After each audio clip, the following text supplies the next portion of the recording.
it's important to kind of check my ideas at the door and listen to everyone else. So I want to know what the team thinks, and I want to know, especially what, you know, more than anyone, what the readership thinks. And I kind of want to, I almost want to know what the cleaner thinks. You know, I kind of want anyone who's got an opinion on GamesMaster to chuck ideas in the pot, because good ideas can come from anywhere, and you never know when someone's going to hit the nail on the head and just kind of come up with that brilliant suggestion. And you can't do it all. You just need to take influencers left, right, and centre. So in that situation, that's what I'll do. I just kind of set up loads of meetings and get online and talk to people and just get as many different influences in as I possibly can. Sometimes when I'm in the middle of a redesign, I could be walking down the street and looking at a road sign, and it might inspire an idea for a magazine. Looking at a shop window, you just never know when it's going to hit. You're floating in the bath and you'll get an idea. Other magazines are also key. There's the magazines that are part of your market. If you're a video games magazine, obviously other video games magazines are your competitors, and they will have some really good ideas that you wish that your magazine did. So maybe there's a version of that really you need to get in your magazine just to compete. You know, it's often said there are no new ideas, and the magazine market is like any other. You shouldn't be afraid to borrow from your competition when they've got a really good idea. The better still are magazines in other markets.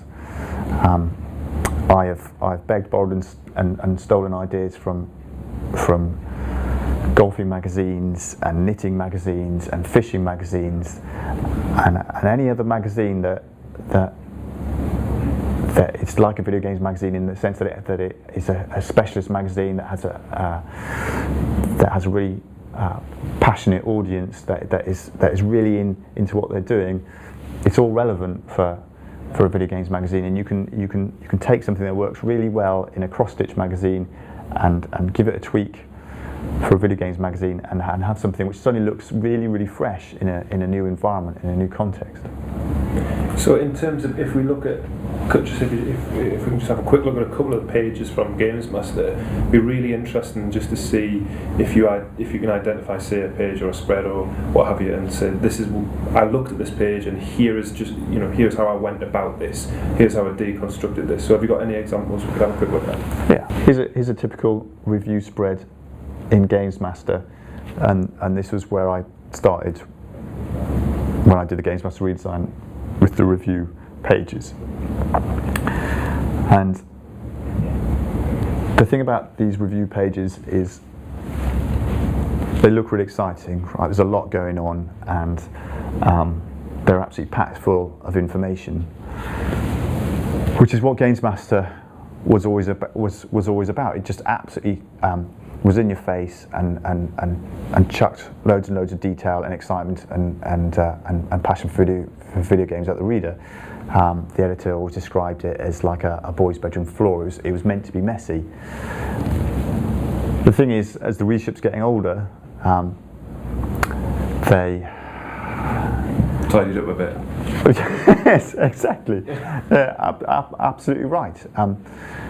They haven't necessarily got the time anymore to pour through all that detail and to kind of almost decode it, because it's coming at them from all angles. They need a clearer communication. So you want to retain all that enthusiasm, but you want to make it more direct, and you want to clean it up a bit, because as well as the fact that an older reader doesn't have as much time, I guess they're also a bit more conscious about what people might think about the state of their bedroom floor. So like you say, they have to tidy it up a bit. And so to translate that into magazine terms, they probably want a slightly cleaner magazine that looks more mature as they are. So with the page as it existed, the very fact that it's it's black text on a dark background that makes that harder to read. And maybe with your 12 or 13-year-old young eyes, you find that quite easy, or you're prepared to put up with it, but an older reader might well not. So you have to start taking off the backgrounds to have black text on a white background, which by several orders is way easier to read than anything else. You've got areas down here which are just, you know, a swamp of information. You've just kind of got screenshot after screenshot,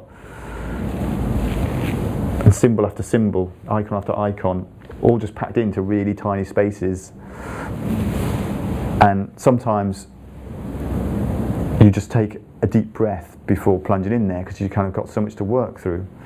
So we can make decisions about whether all of this is required, which of this information is absolutely essential, do the readers really need to know, which of this information could be ditched or put somewhere else to make it more convenient.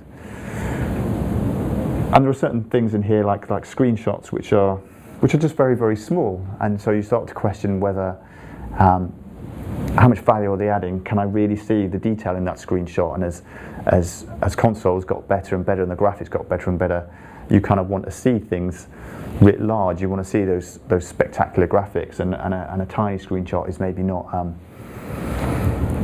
just not doing the job any longer. So, and then probably the key decision you need to make about any page is its hierarchy. What do you want to read it to look at first, and then second, and then third?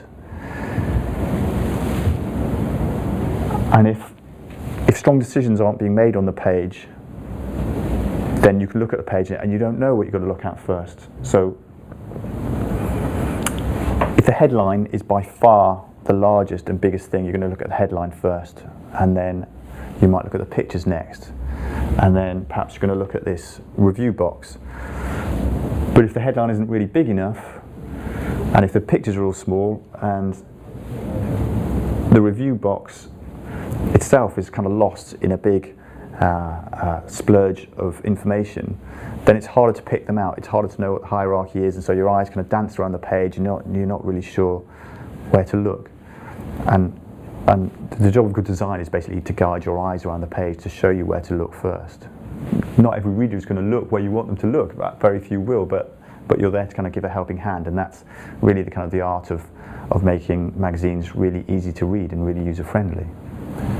And I mean, I've written for GamesMaster, and it's probably the hardest money I've ever earned in my life. There's like 5 box outs and little info boxes and things like that. Does that come into play? Does the ease of kind of managing that content, is that a factor when you redesign? Do you want to make pages kind of more manageable for the editorial teams or the people who are writing the content, or do you think, to hell with that, let's make the best page for the reader, and you know, we'll get these poor freelance saps to come and fill them with 50 box outs? You want the best of both worlds. You've got to make the best possible magazine for the reader, but at the same time, you've only got so many resources and so much money to make the magazine with. And it isn't just a question of what goes on that page, it's a question of the entire magazine. The entire magazine, you've only got 19 working days to make it, and you've only got so much budget. So you have to trade off, like you do with anything in life. You have to work out what things are really valuable in the magazine to the readers. Right, we'll put lots of time and effort into those. But if you're putting lots of time and effort into something which doesn't mean very much to the reader, which the reader doesn't really care about or notice, then you're kind of wasting your time and money and giving the reader something they don't really want or need.